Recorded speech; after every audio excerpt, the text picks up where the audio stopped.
Hey, I think we're live. Wow. All right. Hi, everybody. This is my first time being live, so I apologize if I'm a bit, slow at things.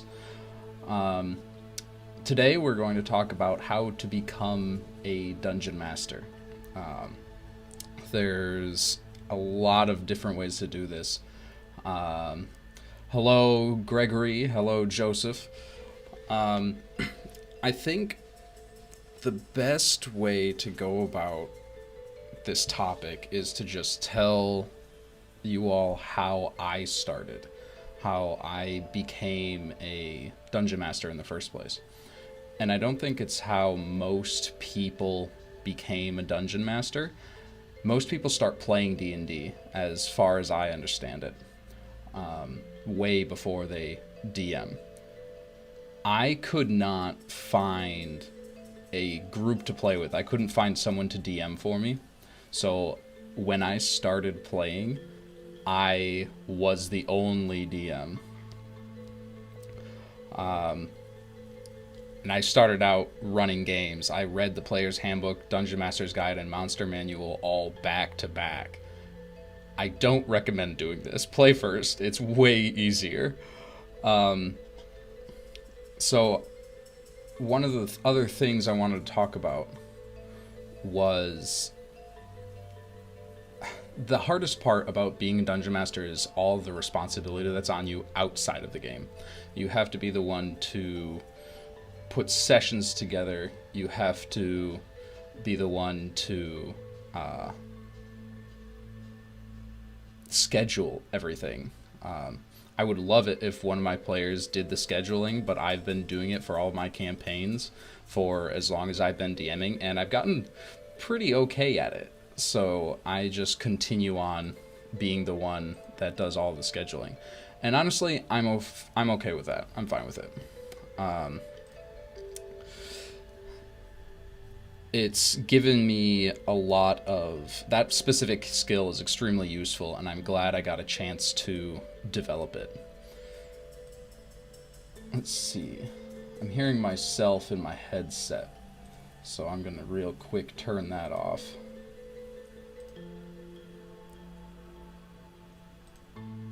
How about that? Oh, yes, that's so much better. I'm not listening to an echo. So when I initially started DMing, it was with a group of friends that I had met at Target. I think that was my first group. And none of us had ever played before. Literally not a single person at that table had picked up a Player's Handbook. Most of us didn't know what a D8 looked like, or a D... Like, people have seen D20s around before. But a D8, a D10, it's hard for people that are starting out to tell those apart, and I had no idea. I kept rolling a 10 on a D8, and I'm like, that doesn't make sense.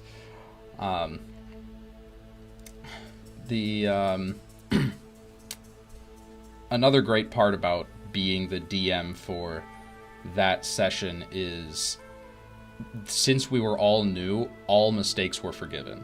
We blundered so hard through all of the campaigns. Well, it was just one, ended up just being one campaign for that group. But it was a good time. We just hung out. We had snacks. We literally just were the typical D&D group. Met at a house, played at a table, had snacks.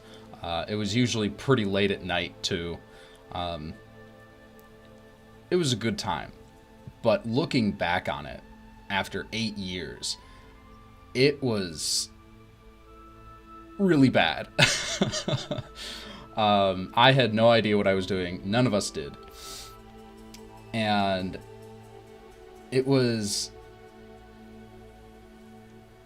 rewarding because of how much I learned, and it got me to continue playing the game, even though the story was just horseshit. It was so bad. I do still have my notes from that campaign and the drawings of the maps that I did, just for nostalgia's sake. Occasionally I'll go through them again and see all of the ideas I threw out and trashed, and I'll just glance through those for inspiration. If I didn't like them before, now that I'm more experienced, I might be able to fix them and make them good.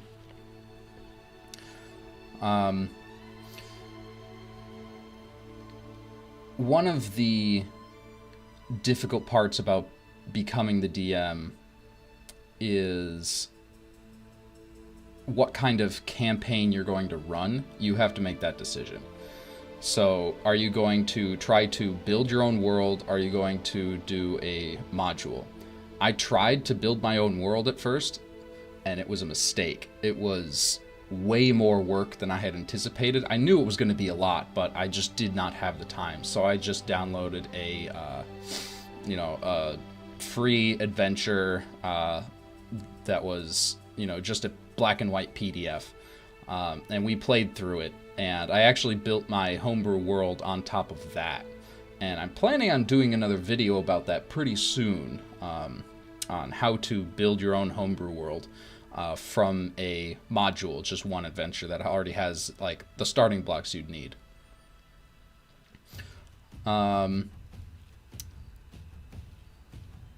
think another difficult part about being a DM that you need to be able to do is you need to find a crew to play with.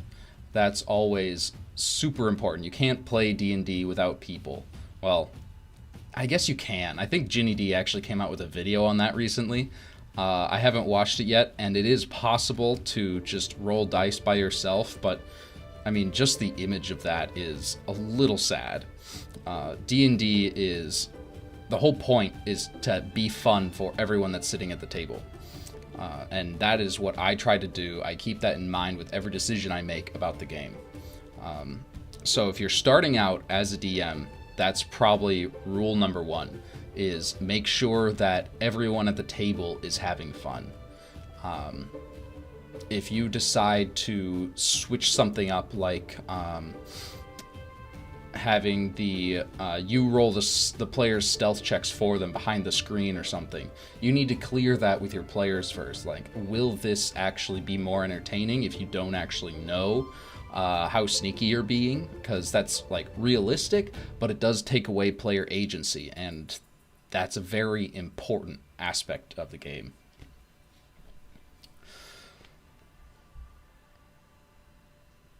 Yes, thank you, Rose. That is a excellent guide. I've looked through a couple of books full of tables to roll on, and that is actually where I get most of my inspiration. Not just rolling on these tables, but like reading through each of them, because that's an option. Every source book is going to have tables to roll on for like what your character's flaw is, or who your parents were. And rolling on those tables is always a risk, but it's helpful if you like can't decide what exactly you want, or you're like okay with everything and you just want to make a decision. Just let the dice choose. I mean, they choose most of the stuff in the game anyway. I also draw a lot of inspiration from there. And I'll just look through a table and I will pick one from there instead of rolling on it. That's another great way to build a character, build an adventure. Highly suggest taking a look at random tables, especially if you're starting out.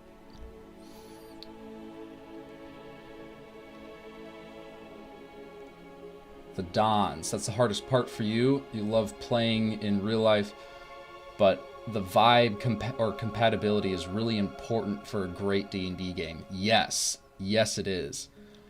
How do you screen people best for this attribute? So what I do is at the beginning of every single campaign that I run, there's a few things. I will have a one-on-one session with the characters, or the players playing their characters, and if it's not feeling right, we'll change something, or maybe it's not working out and I'd have to replace them for another player, especially if they think they won't have fun in the campaign. But I also send out a questionnaire to all of my players. Most of it is, questions about their character, like when you fight, how do you do it? Do you use magic? It really helps them decide what kind of class they are. It helps them, it's like prompt questions for building out a backstory. But the most important part about it is actually questions about the player themselves. I go through and I ask them to pick 3 attributes from a list of 6 to say what kind of player they are based on what they enjoy most. Like, do they enjoy unraveling plots, mysteries, and exploring the world? Or do they enjoy talking in character a lot? And it's been really helpful to have the players actually answer those questions. It'll tell me whether or not they like to talk in character, because a lot of players actually won't do a voice for their character. They'll just describe what their character is saying instead of actually saying it as if they are the character. And that's fine. It's important for you to be comfortable at the table and make sure that everyone else is comfortable as well. And if you don't want to get inside someone else's skin, you don't have to speak in their voice, and it will still work out. But I, as the dungeon master, will need to know that beforehand, so I don't constantly push a player that's uncomfortable with that into, I want you to, what do they actually say? I would put them on the spot, and if they're not comfortable with that, then it gets into some unspeakable territory. It gets really not fun, and sometimes the player will just end up leaving the game if they get pushed into a place they don't want to be. I think I hit all the topics I wanted to already, but mostly what I'm here for right now is to answer your questions about DMing. Yeah, no problem, the Dons. That's what I'm here for. Trying to be insightful, trying to be helpful. Glad it worked out. But yeah, if you guys have any questions, throw them in the live chat, and I will see them pop up. They'll pop up on here for everyone else to read through as well, so they know what I'm talking about when I'm answering a question. Yeah. I have been DMing for 8 years now, so I've been DMing as long as 5th edition has been out. It came out, actually, today is August 20th. It came out, 5th edition was originally released 8 years ago as of yesterday, August 19th, 2014. So I've been DMing as long as that has been out. I've completed 12 campaigns, most of them being several months, more than 10 session kind of things. I've run several one-shots for D&D and for other systems as well. And that is a great way to start DMing if you don't want to, commit to several sessions of being in the DM's chair. You can just do a one-shot and see how you feel about it first. One of the challenges, thanks to the Dons for another question, one of the challenges as a new DM is practicing the game itself. The solo guide seems a great way to do this. Sorry, I don't remember which solo guide you're talking about, the Dons. Was it referenced earlier?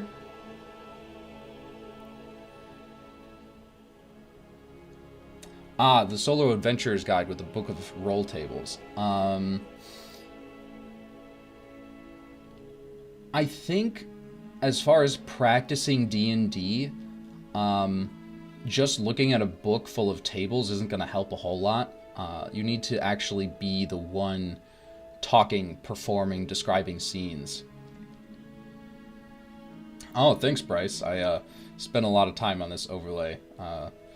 Which reminds me, I managed to put my Spotify in here. We are listening to Michael Gelfi and Philip Melvin from Michael Gelfi Studios.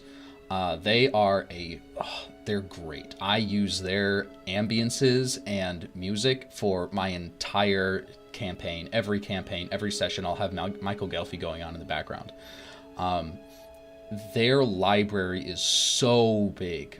Go check out their YouTube when you have a second. They have, I think they're in the thousands for ambiences.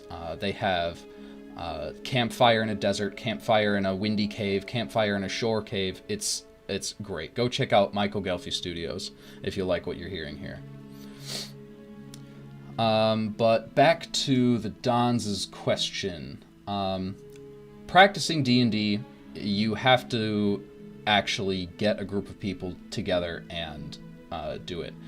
You can practice in front of a mirror, especially if you're like reading out descriptions. I know when I have I'll write out a block of text that I want to read out during the session, and I will read that out loud to myself several times to make sure that, like, the flow feels right. I can practice saying it so I don't screw up an epic scene I'm describing. So as far that is a good thing to practice if you're going to read something from text out loud. You can definitely do that outside of the sessions. The Essential Game Master, hey, I know you. Beyond preparing for players, what do I like to do to make sure that DMing stays fun and never feels like a chore? Burnout is real. Dungeon Master burnout is a real thing, and I several times have been like, I've been doing only D&D for the last 9 weeks or whatever. I've done no other hobbies, no nothing, and it's started to get dull and boring, and I'm just kind of sick and tired of it. Take a break. I have actually just canceled entire weeks of sessions just to say, guys, I'm not feeling it. I don't think I can run this session to its fullest potential this week, and I really want to because, an important plot point is coming up or whatever, or characters being introduced, and like I've been looking forward to this NPC that I want to run for you, and I just don't feel like I have it ready yet. It's okay to cancel sessions if you're not feeling ready. That is probably the thing I do most to get rid of DM burnout.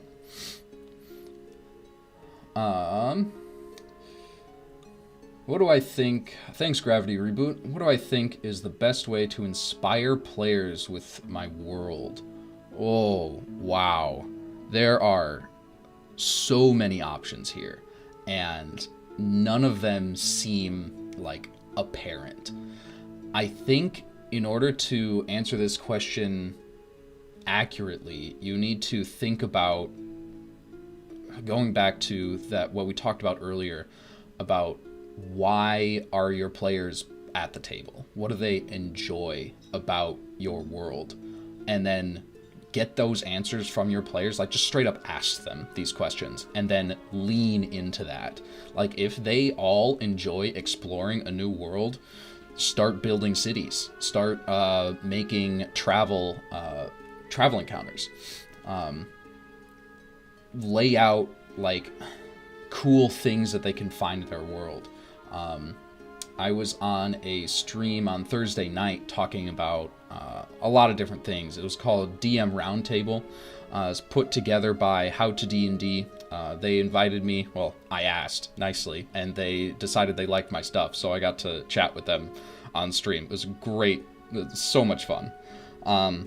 It will be on the video on demand, the VOD will be on Flute's Loot's channel. So if you're interested, he'll upload that in the coming weeks, months.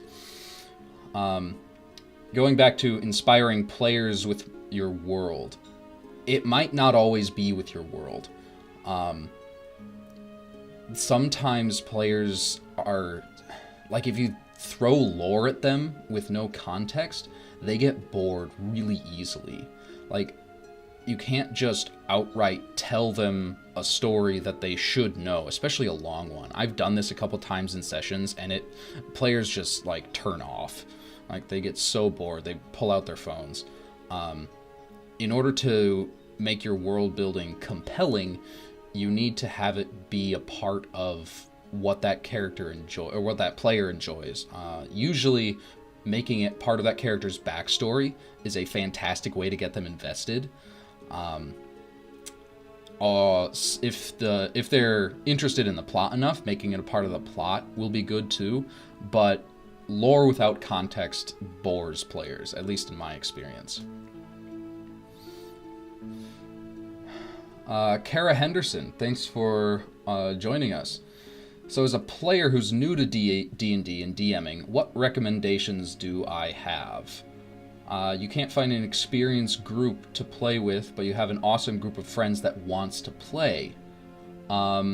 You might end up in the same seat that I did. I was in that exact situation 8 years ago. I thought this D&D thing was going to be amazing and fun, and I was excited to play it, but I couldn't find anyone that had played it before. So I was the one that had to, bite the bullet, do the hard work so that everyone else could have a good time. I enjoyed it, obviously. I'm sticking with it. I've been doing it for the last 8 years. As far as looking for an experienced group to play with your group of friends, there are a lot of dungeon masters online. There's a Reddit page called r/LFG. LFG is looking for game. So if you have a group of players that wants to play but doesn't know how, go ahead and go on there. But my top suggestion for finding a friendly, newbie-friendly D&D or a DM to run it for you is actually part of the reason I'm doing this is the D&D Newbie Sessions. If you go in the description of this live chat, there's a link to that Discord server. There you will be able to find, without too much difficulty, a DM who would be willing to run a game for you online. If you want to do it in person, one of you is going to have to, become the DM, figure out the rules on your own. YouTube has a lot of great help tools for it. There's a lot of mostly YouTube. That's my favorite way to learn how to play. Anonymous Coward Insensitive Claude. Well, we'll see about that. Thanks for joining us. There's practicing mechanics and practicing role-playing. For role-playing, check out resources made for actors. Lots of improv exercises available. I agree. It's one of my favorite things I learned from Matt Mercer, actually, the DM for Critical Role, was to use... I forgot about it. It's International Voice Database or something. International Database of Dialects. Basically, it's a website where you can go in and pull up sound bits of people with different accents, speaking, talking normally, reading out a story with all of the phonetics that the English language has in it. And just listening to that over and over and over again really helped me get some accents down, and I'm really bad at accents. So instead, I just play around with my voice. I'll stop using the tip of my tongue when I talk, put it away from the back of my teeth, or I'll put it as close to the front of my teeth as I can. Just physical changes in your mouth and voice helps with doing those changes. And I think trying to do voices in front of people is probably the thing that got me out of my shell to start to, you know, be more comfortable making up stories on the fly. It is stressful when 8 people are listening to you and they're all 5 feet away wanting to hear your description of, you know, what the dragon looks like or what's around the corner in the hall.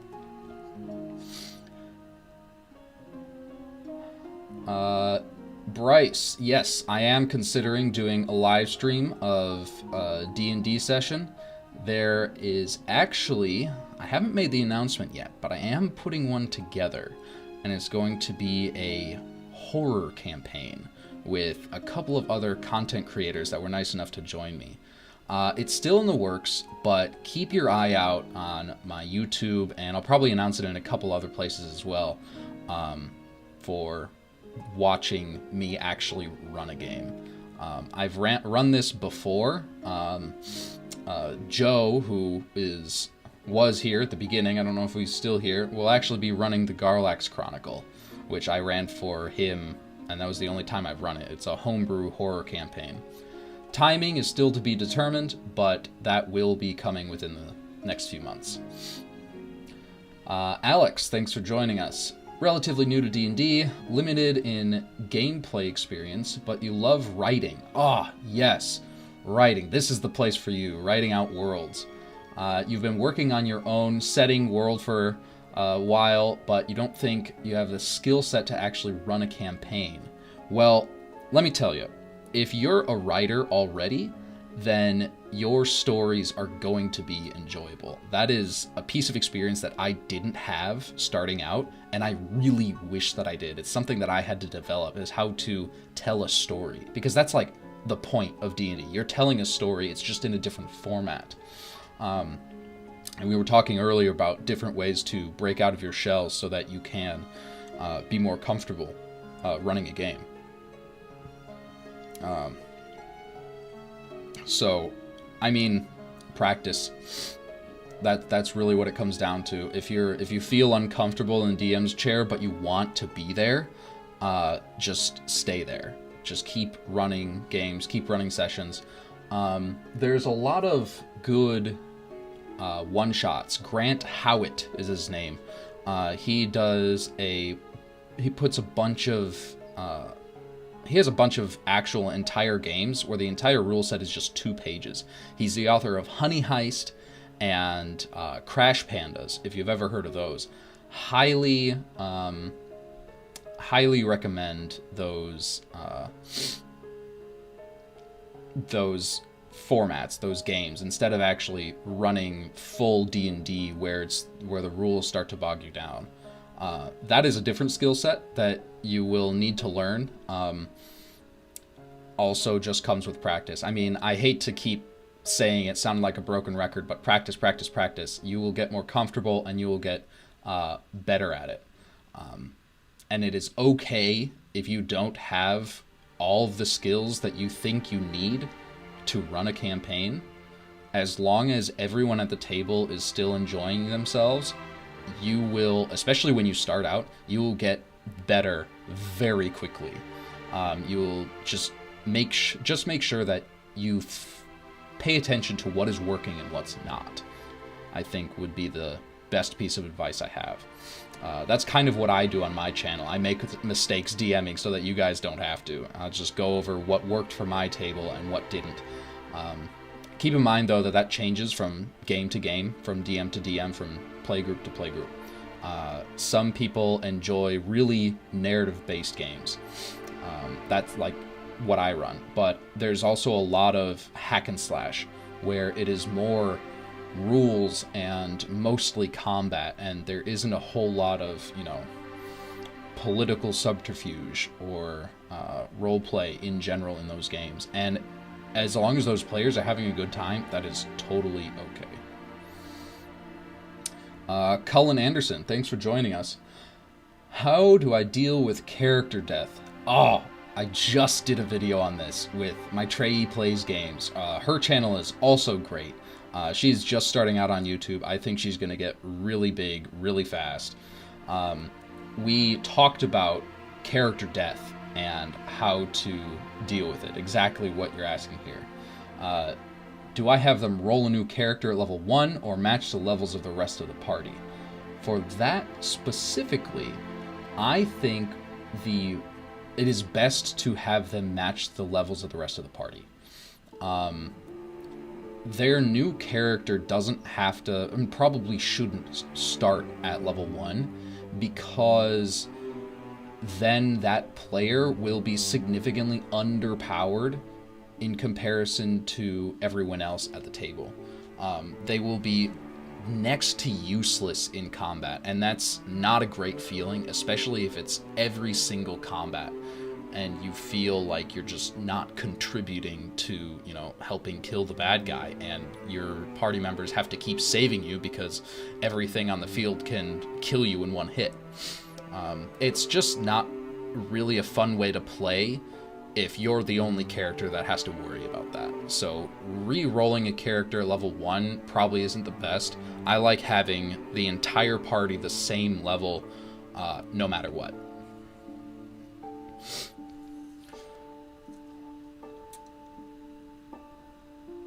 Let's see, moving on down the list. Gravity Reboot, thanks for another question. What is, in my opinion, the best way to prepare for a session?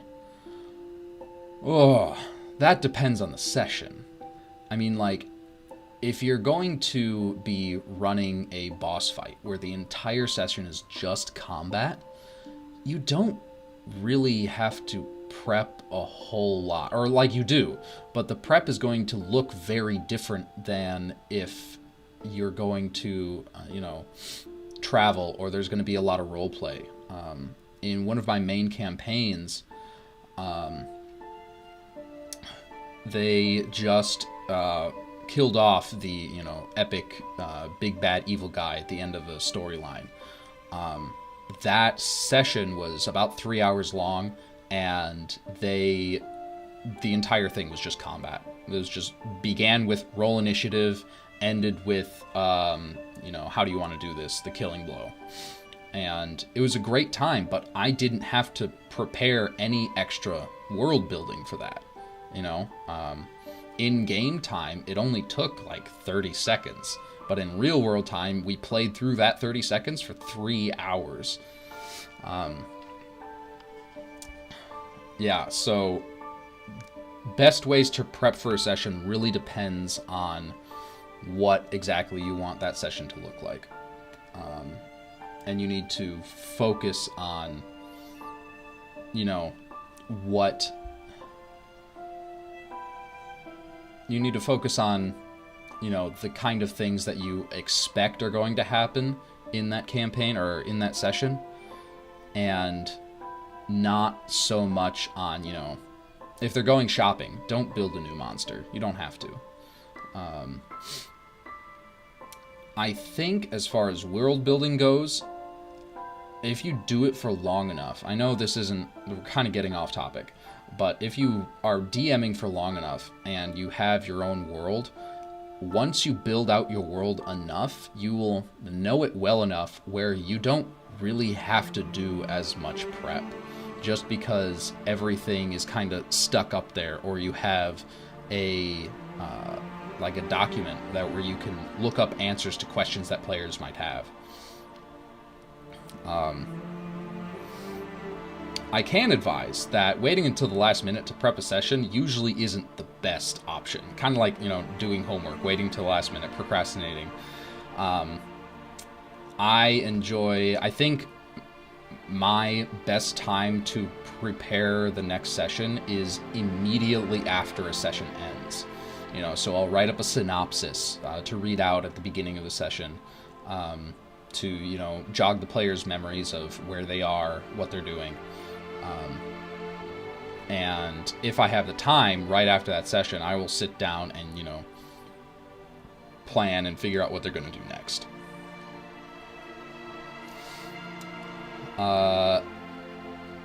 D&D Newbie Sessions is here.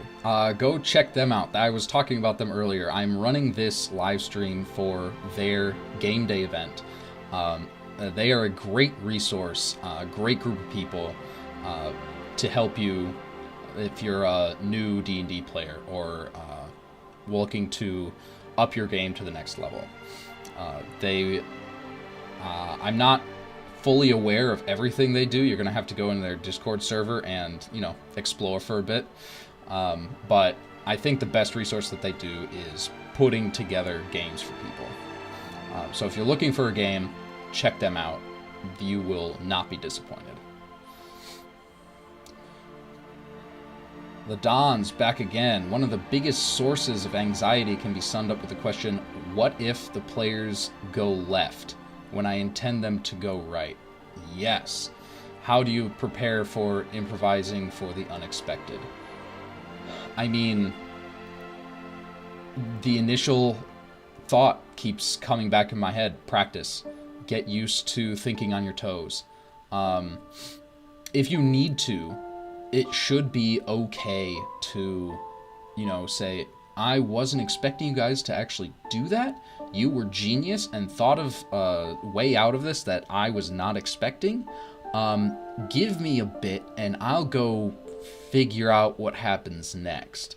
And just like you have the players go take a break, walk across the street, grab something to eat, come back. And you'll have, something amazing prepared for them by the time they get there. That is a last resort for me. I have had to do it a few times where I'm like, wow, okay, this was supposed to be a boss fight that took 2 hours, and you dropped him off a cliff and he died from fall damage. If something like that happens and they want to keep playing, I will, I'll prep for something for them. Improvising for the unexpected is another thing that just comes with practice in general. If you are doing it for the first time and it doesn't go as planned, try it out. You just have to be in that spot and figure out what happens next. I think what I've started to do over the years to avoid this happening of being caught off guard is to either, one, plan several paths that the players might take, and two, oh man, I lost my train of thought. Plan several paths that the players might take, because the chances that they are going to do something unexpected are very high. It happens almost once a session for me. And so I'm starting to get used to players, going in a direction that I didn't plan for. I didn't have that prepped the week before. And I will just have to do session prep on the fly. Takes a lot of brain power, can be kind of stressful, but I think the reward for it is amazing. I remember when I was in college, one of the best sessions I ever ran, most memorable sessions at least, was I was on the swim team in college and we were volunteering for a marathon, and we were going out and setting up for it at 3 a.m., something like that. We were, setting up tables, chairs, cones, because, marathons take place super early in the morning.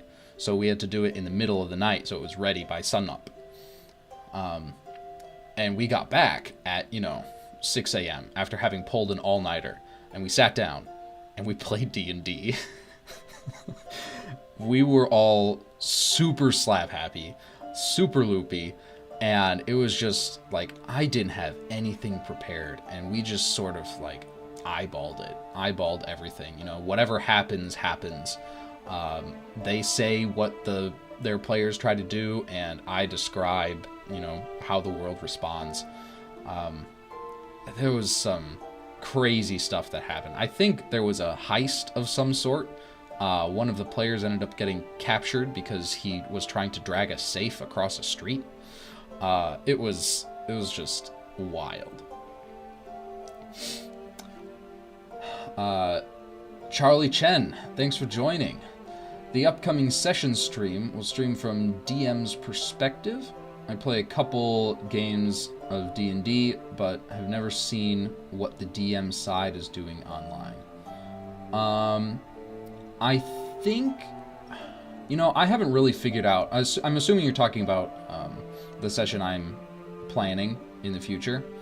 But I think I will probably not add that to the stream itself, mostly for the player's sake, and for the audience's sake. It's behind the screen, it's like watching a movie while you have the script in your hands. Like, you can go through and look at all the spoilers.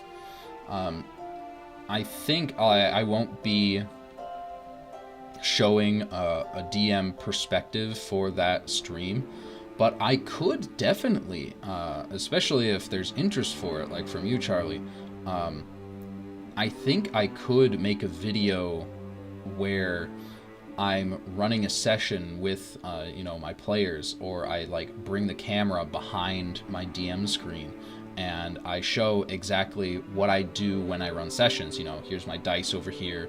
I have all the minis I need set up right over my shoulder.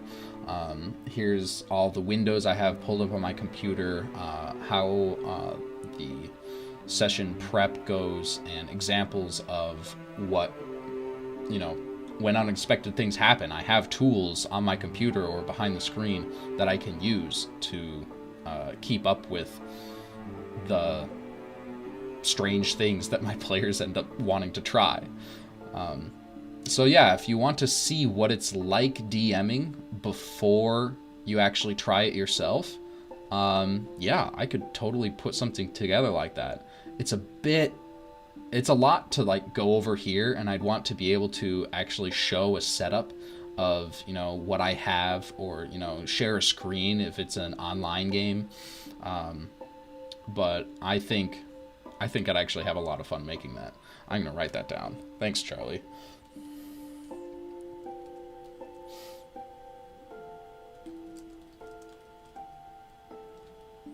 Game from DM perspective.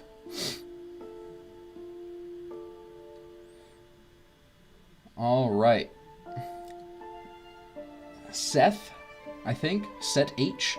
What are the basics? What are the basics to DMing a one-shot? I think first and foremost is have fun.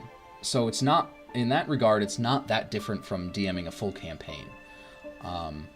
Usually when it's a one-shot, you can grab something that's pre-written, so you don't have to build it out yourself. You can. I have built out, homebrewed one-shots.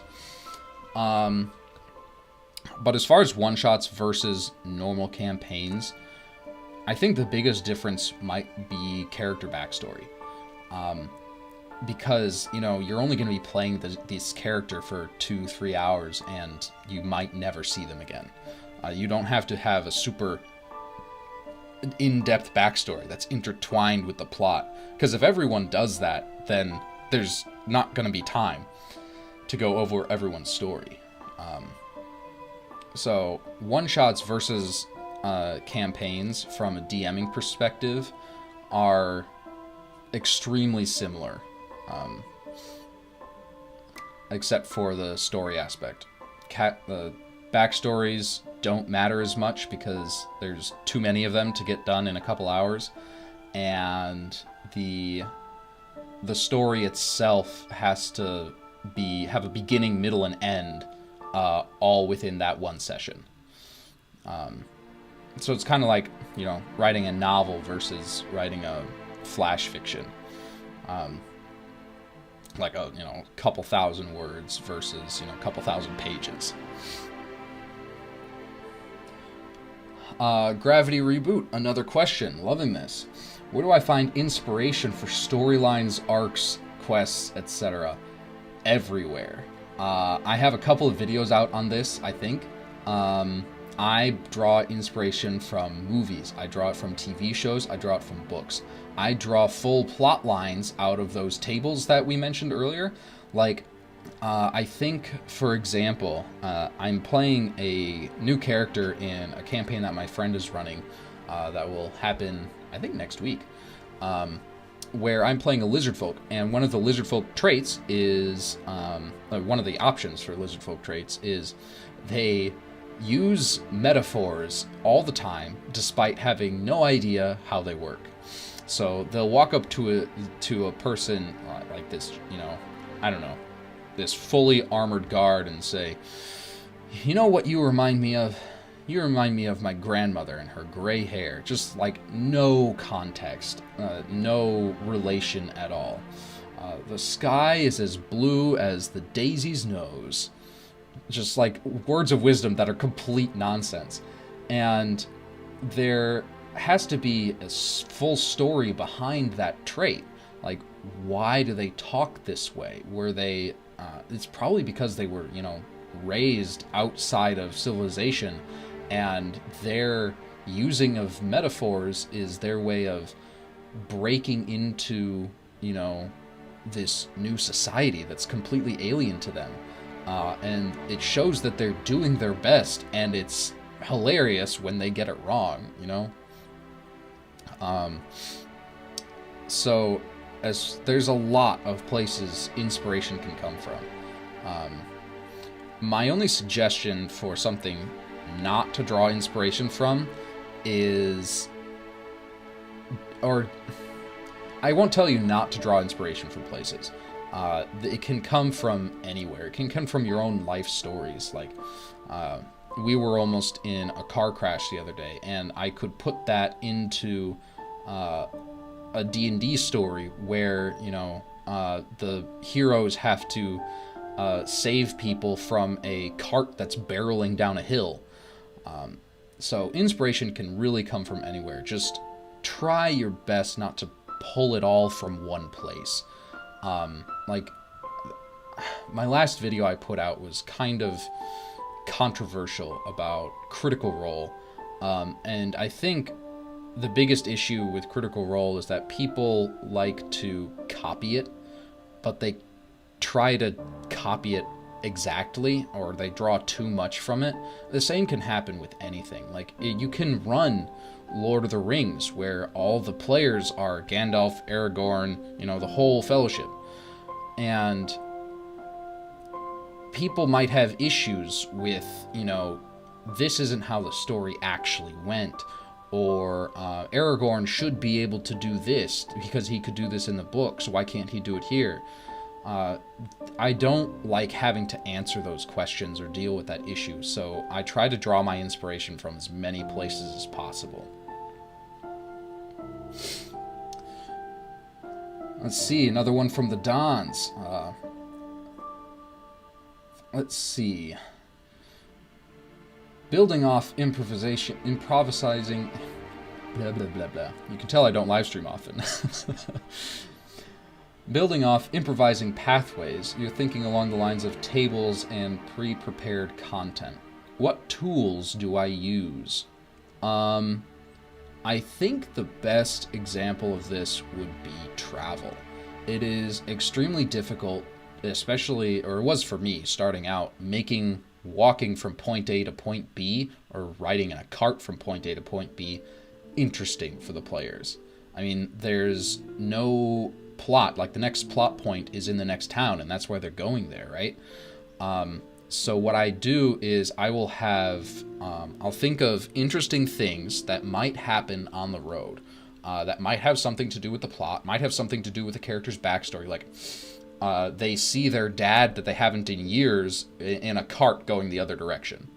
And I will have that, I'll make a table of all of these options, and I'll go around and say, I'll make 10 of these, and I'll go around and say, okay, you player, roll a d10, and whatever they roll, I'll pick from that list. When you're making these lists, though, make sure you actually want to do everything that's on them, in case, because if they roll a 2 and your 2 was, there's a storm and they lose a day of travel, that's not interesting and you don't really want to do it. So when you roll a 2, you just end up lying and using 3 instead, because that was, their dad walking the other direction, and that could end up to being some really cool role play. Would be a really interesting scene for the players to play out. I think that is my biggest help tool, is travel tables that I build myself. There's definitely random encounter tables or other travel tables that you can roll on, both from third-party content and from Wizards of the Coast, their official books they've released. There's tables in there for this. I enjoy making my own so that I can make it about my players' characters. Do I have a Patreon or Ko-Fi that you can tip me? Unfortunately, no. I've only been doing this for about 4 months. I haven't made any money. I'm doing it because I love it. I really appreciate the thought, the Dons, and I'm sure that if you stick with me through my YouTube journey, I will be putting that together probably sometime in the near future. Right now, my goal is 1,000 subscribers and 4,000 watch hours so that, I can get monetized. But most importantly, I'm having a blast answering your guys' questions, making these videos for you. So if you want to tip me, I'm sorry, I don't really have a way you can do that right now, but I will in the near future. I can promise that. Danielle, thanks for joining us. What is the first place to start when you want to run your first campaign as a DM when you are relatively new to D&D? Finding people, creating storyline, world building, or fully understanding the rules? Well, one thing is, you're right, all 4 of these things need to be done. Finding people, creating your story, building the world, or understanding the rules. I think the first thing you should do would be whatever you think is least fun. That way, if you find that you really don't like any one of these things, because you're going to be doing a lot of them, do the one that's least fun, so that if you decide that you hate it, you can stop there without having wasted so much time and effort doing the things that you already knew you would enjoy. Like, I think for most people, for me definitely, that would be fully understanding the rules. I play fast and loose with the rules sometimes. I'll say, sure, that's cool, I'll allow it, even though the rules strictly state you can't do this. Yeah, I mean, that's the DM discretion. It's the D1, as I've heard some people call it. I got a natural 1, and that is a perfect roll every time. I just make a decision because I said it. That's the way it is. So I don't really like following the rules as they're written every single time, no matter what. Partially because I don't fully understand them, gonna be honest. There's a lot. I mean, there's literally books and books of rules. I think as far as, what you should do first, yes, do the one that you think you'll enjoy the least.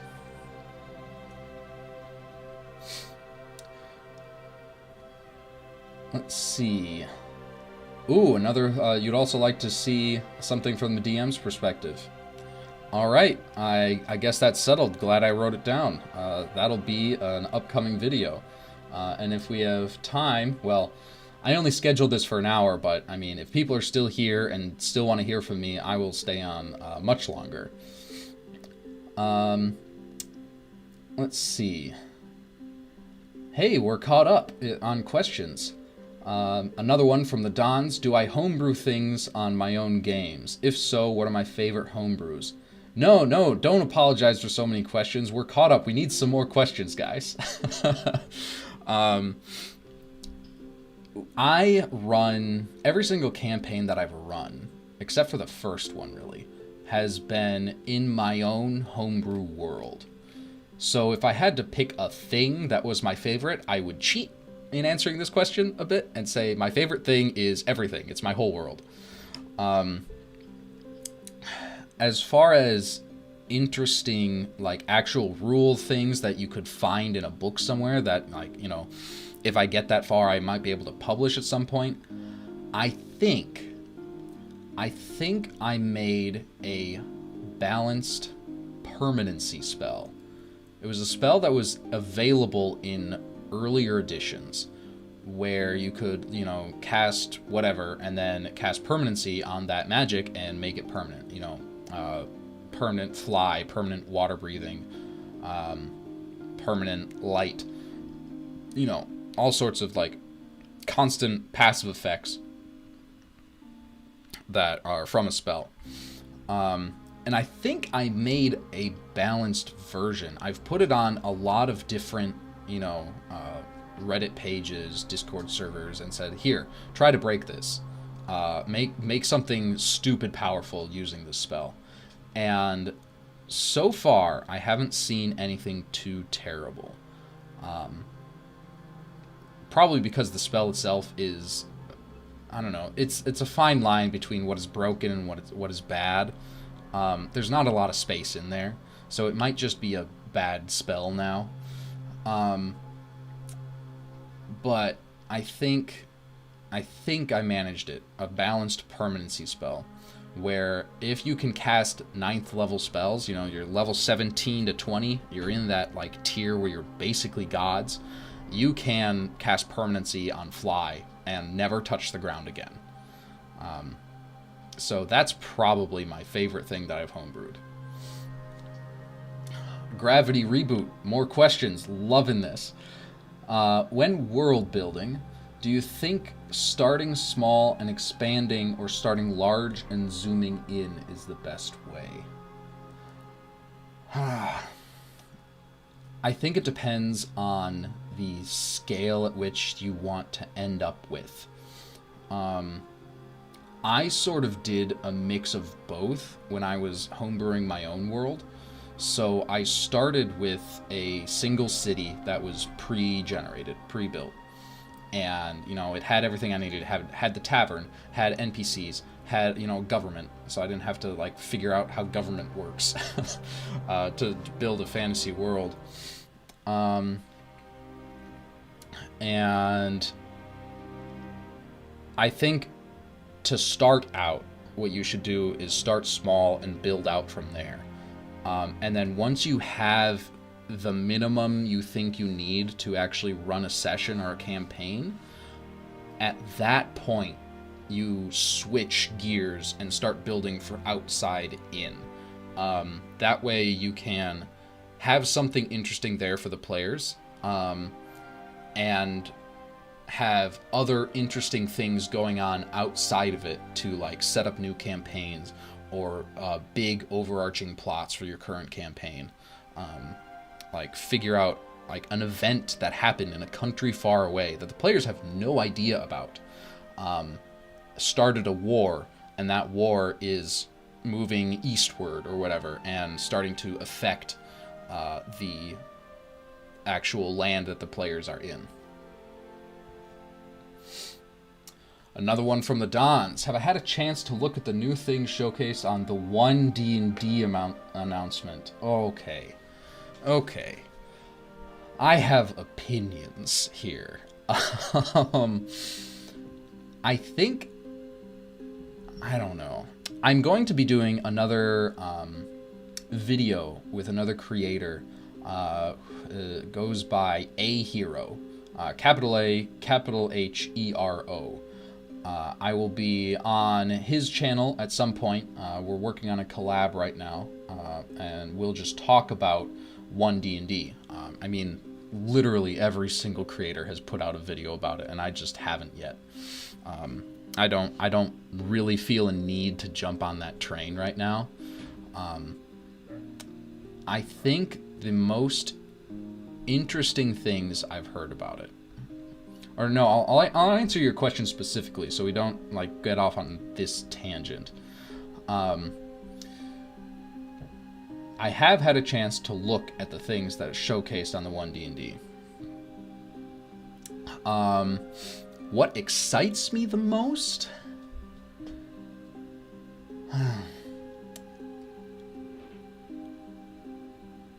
It's a great question. I think the way that they're redoing how backstories or backgrounds and races is going to go very well. I can tell they're starting to go for a more inclusive vibe with their new content that's going to be coming out. For example, you see an orc. Chances are he's going to be a barbarian, a fighter, something like that. Because orcs get bonuses to, I think, constitution and strength just from being an orc. So they are naturally suited to those classes. They're switching that to be, you can choose your ability score improvements at character creation, so increasing strength or con or whiz or whatever. That will not be based on race anymore. That will be based on background. It will be based on your story. So we're going to be seeing more gnome barbarians. We're going to be seeing more orc wizards. And I think that's great. That's probably what I'm most excited about, because it opens up potential for storylines that previously was, difficult to put into your world mechanically because of the ability score improvements being tied to race. So that's what I'm most excited about. What am I not excited about is, and I know I'm not alone here, and I might ruffle some feathers, but I'm not excited about the new crit system. There's two big changes here.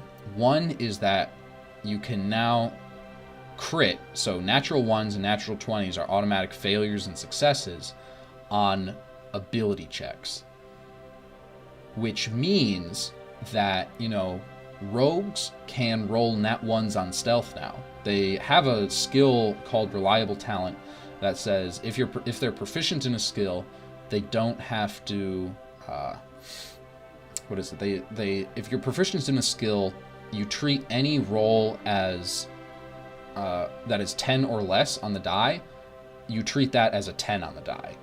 And I'm thinking that this rule is going to supersede that, so that rogues can fail on stealth. And the same is going to go for natural 20s.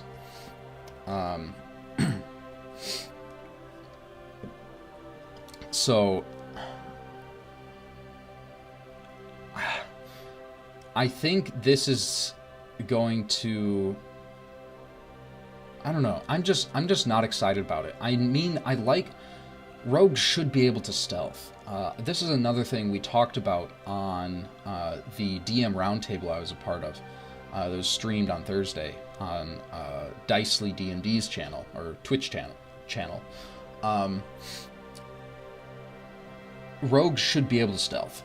A lot of DMs just straight up don't have the rogues roll stealth, especially if they're at higher levels, because they don't get less than 25 anymore. With this new rule and, being able to have players fail at abilities that they're supposed to be reliably good at, so, your bard can't just talk his way out of anything anymore. The rogue can't always hide from whatever is looking for them. The paladin or fighter or barbarian, your strong tank, might not be able to get the rock out of the way if he rolls a nat 1. I don't like that. I think the players should be able to exercise their character's strengths and have it work every time. The other thing they're doing with crits is basically the DM can't crit anymore. Monsters can't crit. A natural 20 is just a hit. It doesn't do the double damage. And I think that is going to make it way harder for player characters in D&D to die. It's already extremely difficult. You need to go negative your total hit points in order to die. And you need to fail 3 death saving throws, which takes forever, and usually your party's be able to heal you by then if you're bleeding out on the floor, making death saves. And now with monsters not being able to crit, I think is going to make player character death much less likely to happen. I know that's good in some cases, like if you're at a table where, you know, your characters have plot armor, they shouldn't die. That's okay. I mean, you want to keep playing these characters. It's fun playing these characters, so you just want to, you know, you don't want them to die. I enjoy player character death as a plot point, as a plot device. You know, like when important characters die in, you know, popular media, like Dumbledore's death in Harry Potter. You know, spoilers. Sorry, it's been out for a while. I think having death on the table makes the tension so much higher. Like if your players know that their characters can die, they will be much more careful and much more immersed into the world to make sure that their characters don't die. All right. That's my opinions on 1D&D, or at least some of them. I'll talk about it more on A Hero's channel, probably in the coming week or two. All right, next question. When building cities, how many and what locations do I place them to start with? It's a tough question. I actually did a lot of research into this when I was doing my world building. And I asked myself, you know, why do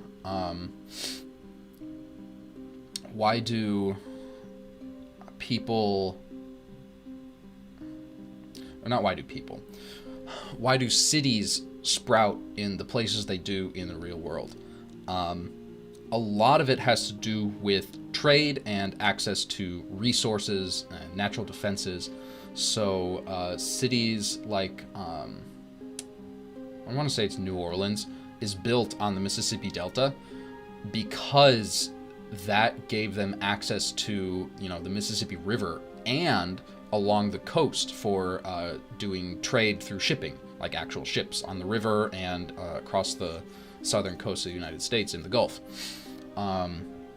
If you have a delta like that in your world where a river goes into an ocean, there's probably going to be a city there. Just because they would have such great access to an easy-to-use way to transport goods. And economically, that would be a huge advantage over, you know, competition or over building cities in a different location. So I think first things first is I ask myself, how does the city make its money? Is it built really close to a cluster of mines? Is it in an area where there's extremely fertile ground for farming? I need to figure out what kind of income the city's going to have. Oh no, we're caught up. No more questions. Well, we did hit 6 o'clock. And I'm getting hungry, so I think I had this scheduled for an hour, and we almost nailed it. Thank you, everybody, for joining. Reminder, this is part of an event put on by D&D Newbie Sessions. Go check out their stuff, especially if you're new to D&D. They are a huge help to anyone that is coming into the game for the first time, second time, third time. There's a lot of veterans on the channel willing to run games or just answer questions at all hours of every day. Great community. Highly recommend you check them out. I will make sure I get that Patreon set up. Probably a good idea. And I hope you all remember to like this live stream and subscribe if you haven't yet for my future videos. And I'd like you all to remember that everything is going to be okay. Bye, everybody.